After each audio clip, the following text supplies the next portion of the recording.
NN news కి స్వాగతం. Bulletin ముందుగా హెడ్లైన్స్ చూద్దాం. ప్రభుత్వ ఉద్యోగులను చిన్న చూపు చూస్తున్న కాంగ్రెస్, రేవంత్ రెడ్డి ప్రభుత్వంపై హరీష్ రావు ఫైర్.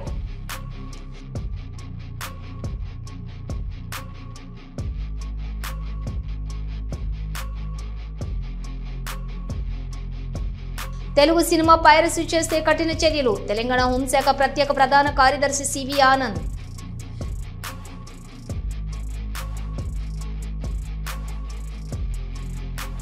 తెలంగాణ సంస్కృతిని కాపాడుకునేందుకు 1,00,000 మంది మహిళలతో బతుకమ్మ సంబరాలు నిర్వహిస్తాం.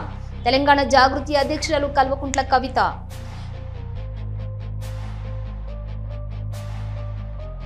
వెనుకబడి ఉన్న విజయనగరం జిల్లాను మరింత అభివృద్ధి చేస్తాం. ముఖ్యమంత్రి చంద్రబాబు వెల్లడి.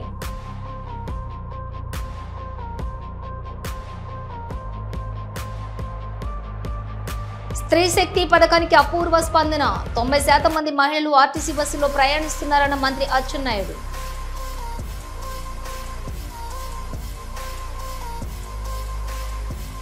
పెన్షన్ తీసుకునే ప్రతి ఒక్కరూ ముఖ్యమంత్రి చంద్రబాబును తలుచుకుంటున్నారు. మాజీ మంత్రి భూమా అఖిలప్రియ వెల్లడి.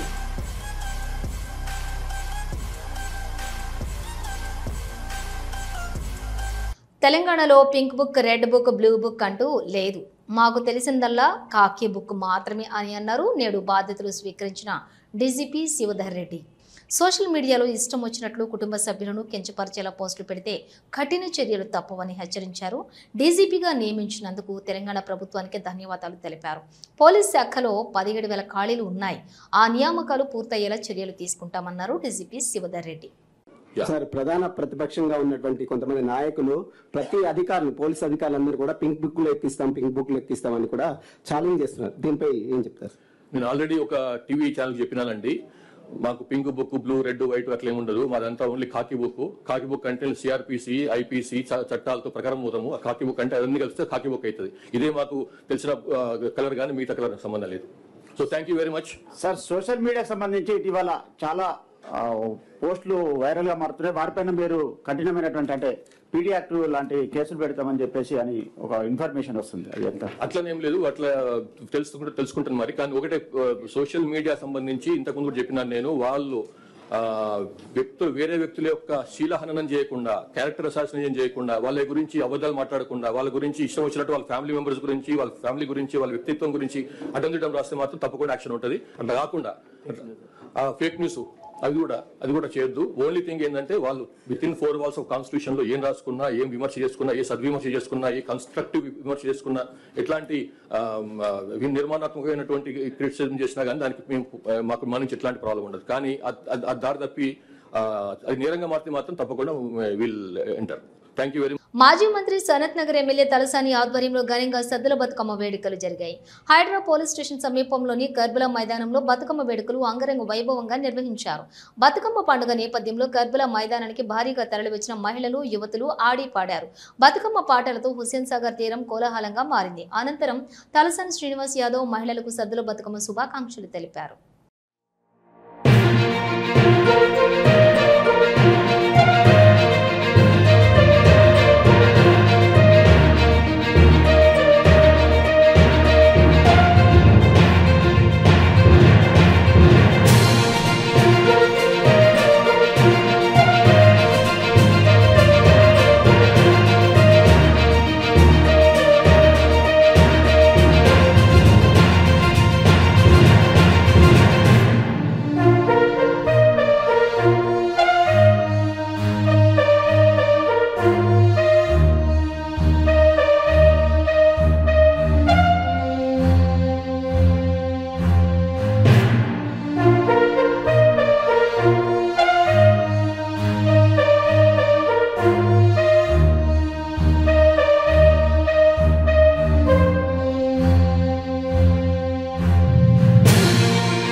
హైదరాబాద్లోని మినిస్టర్ క్వార్టర్స్లోని మంత్రి పొన్నం ప్రభాకర్ను మర్యాదపూర్వకంగా కలిశారు ఆర్టీసీ నూతన ఎండీ నాగిరెడ్డి. నూతనంగా ఆర్టీసీ ఎండీగా బాధ్యతలు స్వీకరించిన నాగిరెడ్డికి శుభాకాంక్షలు తెలిపారు మంత్రి పొన్నం ప్రభాకర్. హైదరాబాద్ మాదన్నపేటలో దారుణం చోటు చేసుకుంది. కుక్కను తీసుకొచ్చి తమ ఇంటి ముందు మల విసర్జన చేస్తున్నారని ప్రశ్నించిన వృద్ధురాలిపై కానిస్టేబుల్ కుటుంబ సభ్యులు దారుణంగా దాడి చేశారు. తన ఇంటి ముందు పోలీస్ కానిస్టేబుల్ కుక్కకు మల విసర్జన చేస్తున్నాడని వృద్ధురాలు ప్రశ్నించింది. దీంతో సదరు కానిస్టేబుల్ తన భార్య సోదరిని పిలిచి వృద్ధురాలి మీద దాడి చేయించాడు. 60 ఏళ్ల వృద్ధురాలని కూడా చూడకుండా పిడిగుద్దులు గుద్దుతూ కర్రతో దాడి చేశారు. బాధితురాలు మాదన్నపేట పోలీస్ స్టేషన్లో ఫిర్యాదు చేసింది. పోలీసులు కేసు నమోదు చేసుకుని దర్యాప్తు చేస్తున్నారు.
మొదటి నుండి తెలంగాణ సంస్కృతిని కాపాడుకునేందుకు పోరాటం చేసిన సంస్థ తెలంగాణ జాగృతి.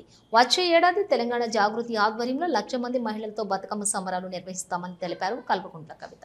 ఎన్నడూ జై తెలంగాణ అన్నటువంటి ముఖ్యమంత్రి గారు కొత్తగా ఈసారి బతుకమ్మ నిమజ్జనంలో పాల్గొనడం కూడా విచిత్రంగా అనిపించింది. మంచి ఆహ్వానించదగ్గ పరిణామమే అనిపించింది. At the same time comedy ఏంటంటే గిన్నిస్ రికార్డు కోసము బతుకమ్మని చేసిరు. మరి రికార్డుల కోసం కాదు కదా, కోట్లాదిగా ఎన్నో సంవత్సరాల నుంచి తెలంగాణ బిడ్డలు, తెలంగాణ ఆడబిడ్డలు నిలబెట్టుకున్నారు ఈ పండుగని. మన తెలంగాణ భూమిని అనేక మంది పాలించినా కూడా ఎవరి పాలనలో అయినా తెలంగాణ బతుకమ్మ పండుగను బతికించుకొని ముందుకు పోయినటువంటి నేల ఇది. ఎప్పుడు మేము రికార్డులు అనుకోలే.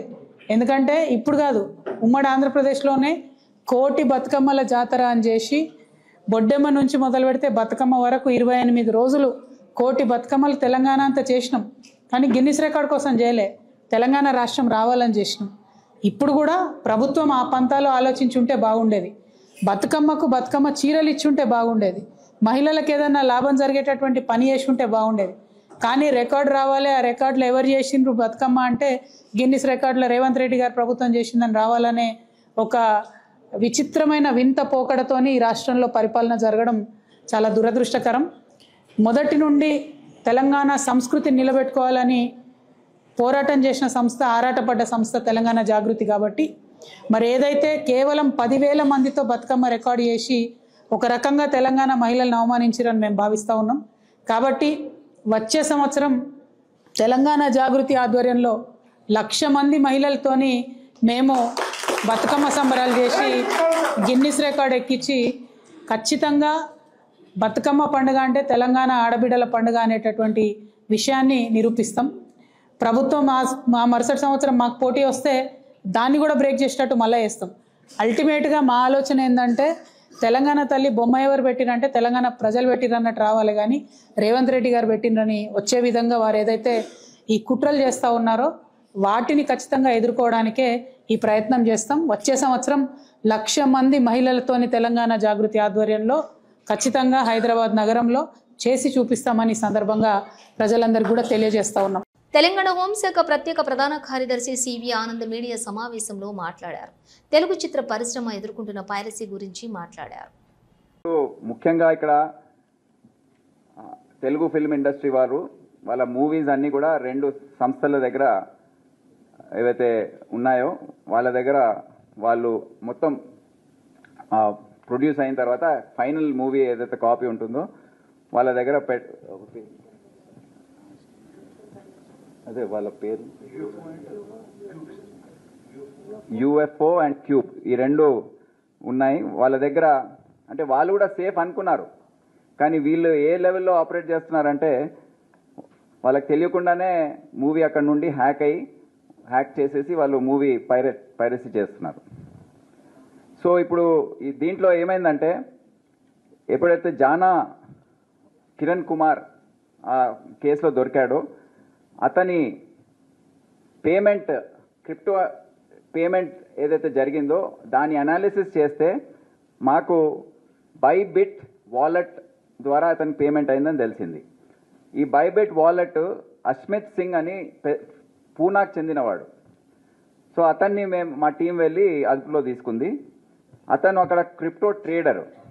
ఆయన ఏం చేస్తాడంటే ఈ క్రిప్టో కరెన్సీని యుఎస్ డాలర్స్లోకి కన్వర్ట్ చేసే ట్రేడర్ ఇతను. సో అతను టెలిగ్రామ్ యూజర్ ఐడి క్యూటీరియో అని ఒకటి వాడుతున్నాడు. అది ఎవరికి అంటే ఆ లింక్ ఎట్లా వచ్చిందంటే ఈ @క్యూటీరియో అనే టెలిగ్రామ్ యూజర్ ఐడి ఎవరిది అనేది దర్యాప్తు చేస్తే అది ఒక అశ్విని కుమార్ రెసిడెంట్ ఆఫ్ పట్నాద్ అని తేలింది. దాని తర్వాత మా టీం అక్కడ వెళ్ళింది. అతను అక్కడ పట్నాలో ఒక చిన్న ఇంట్లో ఫ్యామిలీతో 22-year-old పర్సన్ ఇతను అదే 12th ఇంటర్మీడియట్ ఎడ్యుకేటెడ్. కానీ అతని కెపాసిటీ చూస్తే మనం ఎవరైనా ఆశ్చర్యపోతాం. అతన్ని అదుపులో తీసుకోవడం జరిగింది. కానీ అతను ఎన్ని జాగ్రత్తలు అంటే ఇంటి చుట్టూ 22 కెమెరాలు పెట్టాడు, మా CCTVs పెట్టి మా టీం వెళ్తూ ఉంటే మొత్తం అతన్ని అంటే అనుమానం వచ్చి ఆయన ఫోన్లో ఉన్న డేటా అంతా కూడా వైపౌట్ చేశాడు. కానీ లక్కీలీ ఈ హార్డ్ డిస్క్ చేయలేకపోయాడు మేము ఎంటర్ కాకముందు, మా టీం ఎంటర్ కాకముందు. దాంట్లో దొరికిన వివరాలు ఇవి. ఇంకా ఫోన్లో ఉంటే ఫోన్ వివరాలు దొరికితే ఇంకా ఏం జరిగేదో మాకు తెలియదు. అంటే ఇంకా వివరాలు ఇంకా విప్లవాత్మకమైన వివరాలు మాకు తెలిసేది. పెద్దపల్లి జిల్లా కలెక్టర్ కోయ శ్రీహర్ష కలెక్టరేట్ సమావేశం మందిరంలో మీడియా సమావేశం నిర్వహించారు. ఈ సందర్భంగా ఆయన మాట్లాడుతూ స్థానిక సంస్థల ఎన్నికల కోడ్ అమల్లో ఉన్నందున ఎన్నికలు జరుగు గ్రామంలో ప్రతి ఒక్కరూ ఎన్నికల నియమావళి పాటించాలని సూచించారు. 23rd ఎలక్షన్ అనేది ఫస్ట్ ఫేజ్లో ఉంటుంది. మనం ఫస్ట్ ఫేజ్లో ఏం వెళ్తున్నామంటే మంతని అసెంబ్లీ కాన్స్టిట్యున్సీ అంటే పెద్దపల్లి డిస్ట్రిక్ట్లో ఉన్న మొత్తం Manthani assembly constituency, Ramagundam assembly కాన్స్టిట్యున్సీలో ఉన్న రూరల్ది, తర్వాత ధర్మపురి అసెంబ్లీ కాన్స్టిట్యున్సీలో ఉన్న మన ధర్మారం మండలి, ఈ 3 కాన్స్టిట్యున్సీకి సంబంధించిన మొత్తం మనం ఫేజ్ 1లో వెళ్తున్నాం. అంటే ముత్తారం, మంతని, కమాన్పూర్, రామగిరి ఈ 4 ప్లస్ రామగుండం, పాలకుర్తి వెళ్తున్నాం, తర్వాత ధర్మారం వెళ్తున్నాం. ఈ 7 మండలాలు ఫేజ్ 1లో వెళ్తున్నాం అనమాట. సో మీరు చూసినట్టయితే ఈ 7 మండలాల్లో 362 పోలింగ్ స్టేషన్స్ ఉంటాయి. అంటే మోరలెస్ ఈక్వల్గా వచ్చాయి, 362 ఉంటాయి. తర్వాత మిగతా 6 మండలాలు అంటే పెద్దపల్లి కాన్స్టిట్యున్సీ మొత్తం ఫేజ్ 2లో వెళ్తున్నాం అనమాట. అది 27వ తారీఖు మనం వెళ్తున్నాం. దాంట్లో చూసినట్టయితే 379 పోలింగ్ స్టేషన్స్ ఉంటాయన్నమాట. అది 362, ఇది 379. సో మోరలెస్ ఈక్వల్గా డిస్ట్రిబ్యూషన్ అయ్యేటట్లు ఇది ప్లాన్ చేయడం జరిగిందనమాట. సో దీనికి సంబంధించి ఎలక్షన్ అయ్యాక ఈ ఎలక్షన్ అనేది మార్నింగ్ 7 నుంచి స్టార్ట్ అయితే ఇది ఆ రోజు మొత్తం ఎలక్షన్ అయ్యాక 11th అంటే నవంబర్ 11th ఇది కౌంటింగ్ చేస్తాం అనమాట. అంటే ఆల్మోస్ట్ ఒక 15 రోజుల దాకా కూడా మనం స్ట్రాంగ్ రూమ్స్లో పెట్టడం జరుగుతుంది. ఈ 15 రోజులు కూడా స్ట్రాంగ్ రూమ్స్ మనం 3 సెంటర్స్ ఐడెంటిఫై చేయడం జరిగింది. ఒకటి జేఎన్టీ మంతని చేసాము, తర్వాత government degree PG college Godavarikhani చేసాము, తర్వాత mother Teresa college engineering college ఇక్కడ చేయడం జరిగింది అన్నమాట. ఈ 3 సెంటర్లో మనం స్ట్రాంగ్ రూమ్స్ పెట్టేసుకొని అక్కడ పెట్టేసి కౌంటింగ్ కూడా అక్కడ నుంచి చేయడం జరుగుతుందన్నమాట. సో ఇది ఎంపీటీసీ జెడ్పీటీసీ ఎలక్షన్కి సంబంధించి మనం 2 ఫేజెస్ సంబంధించిన బేసిక్ డీటెయిల్స్ ఇది కూడా ఒకసారి మీతో షేర్ చేయడం జరుగుతుంది. ఈ ఎలక్షన్కి సంబంధించి కూడా మనం నోడల్ ఆఫీసర్స్ కానీ మిగతా ఎవరెవరు ఏం పని చేస్తారనేది కూడా డిస్ట్రిక్ట్ ఆఫీసర్ స్పెసిఫిక్ అలాట్ చేయడం జరిగింది. ఫర్ ఎగ్జాంపుల్ ట్రైనింగ్స్ ఎవరు ఇస్తారు, లేకపోతే material ballot paper print out ఎవరు చేస్తారు, ఆ డీటెయిల్స్ మొత్తం కూడా చేయడం వర్కౌట్ చేయడం జరిగింది. అది కూడా మీకు ఈ షేర్ చేస్తాం అనమాట. సో ఇది కాక నెక్స్ట్ వచ్చేసి మనకి గ్రామ పంచాయతీ అంటే సర్పంచెస్ అండ్ వార్డ్ మెంబర్స్ కూడా మనం ఇందాక అనుకున్నట్టు స్టేట్ ఎలక్షన్ కమిషన్ 3 ఫేజెస్కి షెడ్యూల్ ఇవ్వడం జరిగింది. బట్ మన దగ్గర మనం చూసినట్టయితే మనం 2 ఫేజెస్లోనే చేస్తున్నాం అనమాట. బికాజ్ మన దగ్గర సఫిషియంట్ మ్యాన్ పవర్ ఉంది. అంటే మన దగ్గర ఉన్న మ్యాన్ పవర్ 2 ఫేజెస్లో చేసుకోవడానికి మనం సంసిద్ధంగా ఉన్నాం కాబట్టి 2 ఫేజెస్ ప్లాన్ చేస్తాం అన్నట్టు. ఇందులో చూసినట్టయితే మనం ఫస్ట్ ఫేజ్ 4వ తారీఖు అయింది, అంటే 4th నవంబర్ అయింది. సెకండ్ ఫేజ్ 8th నవంబర్ అయింది అనమాట. 4 days గ్యాప్తో అయింది. సో దీనికి మనం చూసినట్టయితే మనకి టోటల్ జిల్లా మొత్తం చూస్తే 263 గ్రామ పంచాయతీలు ఉన్నాయి. అందులో 3 ఎస్టీకి కంప్లీట్గా రిజర్వ్ అయ్యాయి. అది మీరు గెజెట్లో కూడా చూడొచ్చు. అది 260 మిగతా నాన్ షెడ్యూల్డ్ ఏరియాస్లో అంటే ఎస్సీస్ కానీ బీసీస్ కానీ జనరల్ కానీ అవి రిజర్వేషన్ చేయడం జరిగిందనమాట. సో మొత్తం జిల్లా మొత్తం చూసుకుంటే ఆల్మోస్ట్ ఒక 2432 పోలింగ్ స్టేషన్స్ అవుతాయి.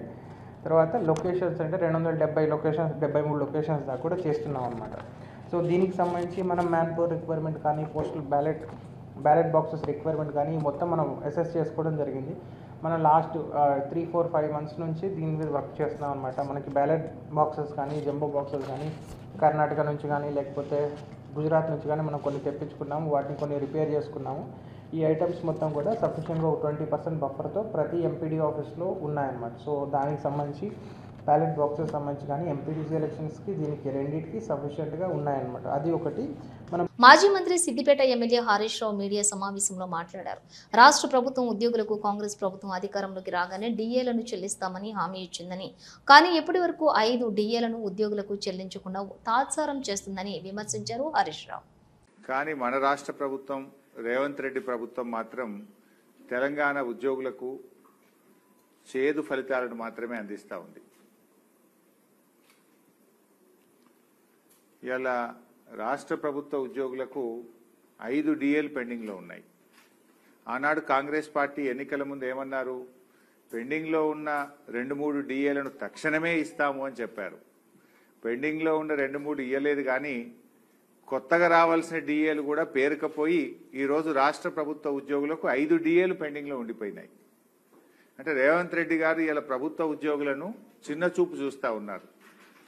కావాలనే ప్రభుత్వ ఉద్యోగుల పట్ల శీతకన్ను ఈరోజు ఈ కాంగ్రెస్ ప్రభుత్వం పెడతా ఉంది. ఇలా కమిషన్లకు కాంట్రాక్టర్లకు మాత్రం బిల్లులు ఇస్తున్నారు. చిరు ఉద్యోగులు, ప్రభుత్వ ఉద్యోగులు, ఉపాధ్యాయులు అంటే మాత్రం చిన్న చూపు చూస్తూ ఉన్నారు. ఇలా బీఆర్ఎస్ హయాంలో కేసీఆర్ గారి నాయకత్వంలో ఆ రోజు రాష్ట్ర ప్రభుత్వ ఉద్యోగులకు కేంద్ర ప్రభుత్వ ఉద్యోగుల కన్నా ఎక్కువ వేతనాలు ఇచ్చింది కేసీఆర్ ప్రభుత్వం. ఆనాడు మొదటి పీఆర్సీ దేశంలోనే ఎక్కడ లేని విధంగా 42% అందించిన ఘనత కేసీఆర్ ప్రభుత్వాన్ని. రెండవసారి 32% పీఆర్సీ ఇచ్చారు. బీఆర్ఎస్ హయాంలో 72% పీఆర్సీని అందించడం జరిగింది. కరోనా కంటే ముందైతే ఎప్పటి డిఏ అప్పుడే అందించింది బీఆర్ఎస్ ప్రభుత్వం. రేవంత్ రెడ్డి గారు ఏమన్నారు? మా ప్రభుత్వం రాగానే అన్ని డిఏలు తక్షణమే చెల్లిస్తాం, ఉద్యోగుల ఎరియర్స్ అన్ని తక్షణమే చెల్లిస్తాం, ఓల్డ్ పెన్షన్ స్కీమ్ తీసుకొస్తాం, వెంటనే 6 నెలల్లోగా పీఆర్సీ అందిస్తాం. ఎన్నికల ముందేమో బడా బడా మాటలు, రజనీకాంత్ లాగా మాట్లాడిండు. ఓట్లు అయిపోయినాక గజనీకాంత్ లాగా మాట్లాడుతున్నాడు. నేను అడుగుతా ఉన్నా, ఏమైంది నీ మాటలు? ఏమైనాయి ఉద్యోగులకు? ఇవాళ కేంద్ర ప్రభుత్వం మరో డిఏ ఇచ్చింది, సంతోషం. మరి నువ్వెప్పుడు ఇస్తావు? ఇవాళ 5 డిఏలు ఈ దేశ చరిత్రలో 28 రాష్ట్రాలుంటే ఏ రాష్ట్రంలో ఏ రాష్ట్ర ప్రభుత్వ ఉద్యోగులకు కూడా 5 డిఏలు పెండింగ్లో లేవు. 5 డిఏలు పెండింగ్లో పెట్టిన ఘనత ఒకే ఒక్క ప్రభుత్వం, అది రేవంత్ రెడ్డి ప్రభుత్వం. భారతదేశంలో ఏ రాష్ట్రంలో కూడా 5 డిఏలు పెండింగ్లో లేవు. ఇది నీ చేతగాని ప్రభుత్వం వల్ల, ఉద్యోగుల పట్ల నీ యొక్క వివక్ష వల్ల ఈరోజు ఇన్ని డిఏలు పెండింగ్లో ఉన్నాయి. నువ్వు 22 నెలలైంది ప్రభుత్వంలోకి వచ్చి, ఆనాడు ఏం చెప్పినావు? 6 నెలల్లోనే పిఆర్సీ ఇస్తా అన్నావు. మరి ఏమైంది? 22 నెలలైనా పిఆర్సీకి అతి గతి లేదు. ఇలా పిఆర్సీ ప్రస్తావనే లేదు. ఎప్పుడు ఇస్తావో చెప్పడం లేదు. విజయనగరం జిల్లా దత్తి గ్రామంలో జరిగిన పెన్షన్ల పంపిణీ కార్యక్రమంలో ముఖ్యమంత్రి నారా చంద్రబాబు నాయుడు సభలో కీలక ప్రకటన చేశారు. వెనుకబడిన విజయనగరం జిల్లాను, ముఖ్యంగా గజపతి నగరం నియోజకవర్గంను అభివృద్ధి చేసే బాధ్యతను మంత్రి కొండపల్లి శ్రీనివాస్ కు అప్పచెప్తున్నట్లుగా ముఖ్యమంత్రి ప్రకటించారు. మంత్రి కొండపల్లి శ్రీనివాస్ గజపతి నగరం నియోజకవర్గాన్ని ఆదర్శ నియోజకవర్గంగా తీర్చిదిద్దాలని, ఈ ప్రాంత ప్రజల ఆకాంక్షలను నెరవేర్చాలని ఆదేశించారు. జిల్లా మరియు నియోజకవర్గం అభివృద్ధికి ప్రభుత్వం తరపున పూర్తి సహకారం అందిస్తామని ముఖ్యమంత్రి హామీ ఇచ్చారు. ఈ నిర్ణయం ద్వారా వెనుకబడిన ప్రాంతాల అభివృద్ధిపై ప్రభుత్వం ప్రత్యేక దృష్టి సారించనున్నట్లుగా స్పష్టమైంది.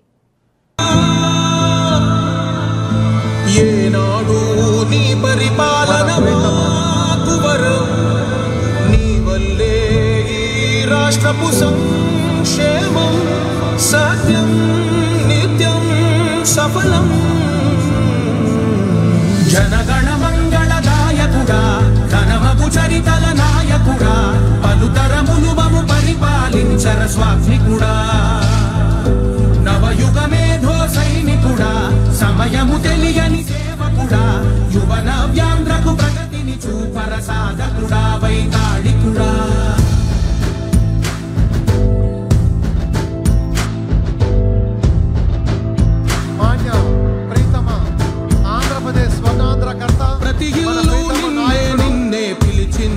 ముఖ్యమంత్రి వర్యులు శ్రీ నారా చంద్రబాబు నాయుడు గారికి ఘన స్వాగతం.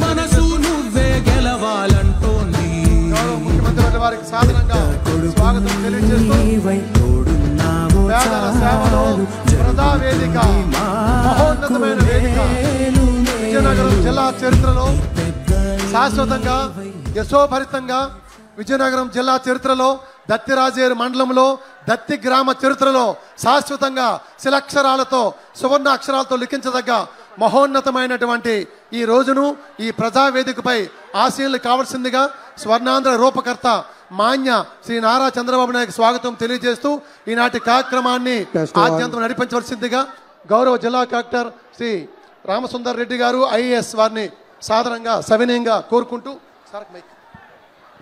గౌరవ జిల్లా కలెక్టర్ వారిని స్వాగత ఉపన్యాసం, వెల్కమ్ అడ్రస్ అందించవలసిందిగా వారిని సాధారణంగా కోరుకుంటున్నాం.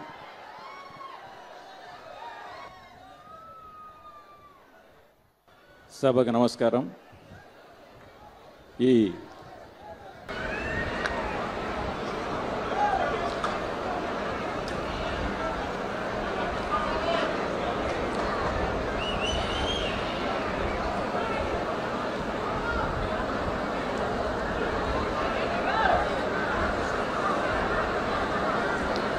ఈరోజు నేను దత్తి రాజేరు మండలం దత్తి సెక్రటరియట్కి వచ్చినప్పటి నుంచి చూస్తున్నా ఎంతో అభిమానంగా, ఎంతో ఉత్సాహంగా స్వాగతం పలికిన గ్రామ పెద్దలందరికీ, గ్రామస్తులందరికీ స్వాగతం, సుస్వాగతం, అభినందనలు, శుభాభినందనలు. సహచర మంత్రివర్గ సభ్యులు కొండపల్లి శ్రీనివాస్ గారు,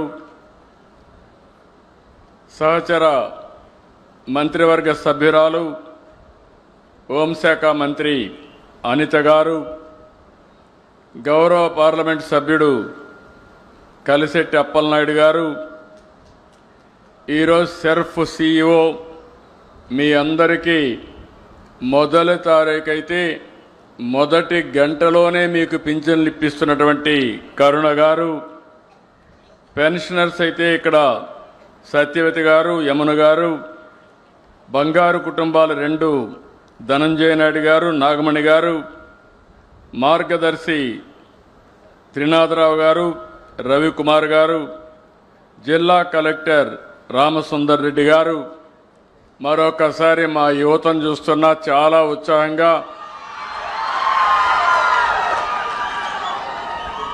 ఈ కార్యక్రమంలో భాగస్వాములు అవుతున్నారు. ఇంకో పక్కన మా చిన్నారులు చూస్తున్న పిల్లల్ని తల్లికి వందనం హుషారు ఇంకా ఉంది, చాలా ఉత్సాహంగా ఉన్నారు. మా ఆడబిడ్డలను చూస్తున్న ఫుల్ జోష్లో ఉన్నారు. ఈ మధ్యకాలంలో స్త్రీశక్తి బస్సు పెడితే ఎంత ఉత్సాహంగా మీటింగ్కి వెళ్తున్నారో, బస్సులో వెళ్తున్నారో, నా మీటింగులు కూడా అంతే జోరుగా హుషారుగా వస్తున్నారు. అలాంటి నా తెలుగింటి ఆడపడుచులందరికీ నమస్కారాలు, అభినందనలు, శుభాభినందనలు. మొట్టమొదటిసారిగా స్త్రీశక్తి పథకానికి విశేష స్పందన లభిస్తోందని మంత్రి అచ్చెన్నాయుడు తెలిపారు. ఈ పథకం కింద మహిళలు 90% మంది ఆర్టీసీ బస్సులో ప్రయాణిస్తున్నారని వెల్లడించారు. రాబోయే ఏడాదిలో ప్రతి గ్రామానికి ఎలక్ట్రిక్ ఏసీ బస్సు అందుబాటులోకి వస్తాయని ఆయన పేర్కొన్నారు. ఈ పథకం మహిళల ప్రయాణాన్ని మరింత సులభతరం చేయడంలో కీలక పాత్ర పోషిస్తుందని పేర్కొన్నారు. చాలా డబ్బు అయిపోతుంది, జిల్లా వరకే పెట్టండి అన్నారు, మేము ఒప్పుకోలేదు. పాత జిల్లా పెట్టండి అన్నారు. లోకేష్ బాబు గారు అయితే ఎంత డబ్బు ఖర్చైనా పర్వాలేదు, మా మహిళలు రాష్ట్రంలో ఎక్కడికి వెళ్ళినా, ఈ రాష్ట్రంలో ఎక్కడికి వెళ్ళినా ఫ్రీగా బస్సు ఎక్కే కార్యక్రమం తీసుకున్నాం. బస్సులు ఆడవాళ్ళతో నిండిపోయాయి. మొన్నటి వరకు ఆర్టీసీ బస్సులో 50 మంది ఎక్కే వాళ్ళ నోటికి మన స్త్రీశక్తి పెట్టక ముందు ఈ రోజు 90 మంది ఎక్కుతున్నారు. అంటే ఆక్యుపేషన్ రేట్ విపరీతంగా పెరిగింది. ఇంకా బస్సులు అవసరం. ఇంకొక సంవత్సరం ఆగండి, ఈ రాష్ట్రంలో ఈ బస్సులు ఉండవు, అన్ని కరెంటు బస్సులే వస్తాయి, ప్రతి గ్రామానికి వస్తాయి. ఏసీ బస్సులు, కరెంటు బస్సు అంటే ప్రతిదీ ఏసీ వస్తుంది. మొత్తం ఎలక్ట్రిక్ బస్సులన్నీ కొని ఇంకా ఎక్కడ అవసరం ఉంది, ఇంకా ఏ గ్రామానికి అవసరం ఉంది, అందరికీ బస్సులేసి ప్రతి ఒక్క మహిళకి ఉచితంగా స్త్రీశక్తి కింద బస్సులు ఇచ్చే కార్యక్రమం చేశాం. పెన్షన్ తీసుకునే ప్రతి వారు ముఖ్యమంత్రి చంద్రబాబును తలుచుకుంటున్నారని అన్నారు భూమా అఖిలప్రియ. కూటమి ప్రభుత్వం హయాంలో ఇచ్చిన ప్రతి హామీని నెరవేరుస్తున్నామని, ఈ అభివృద్ధి సంక్షేమం కార్యక్రమాలు చూడలేకే వైసీపీ నాయకులు బురద జల్లే మాటలు మాట్లాడుతున్నారని విమర్శించారు భూమా అఖిలప్రియ. ఇవి బులెటిన్ విశేషాలు. మరో బులెటిన్తో మళ్ళీ కలుద్దాం. అంతవరకు చూస్తూనే ఉండండి న్యూస్.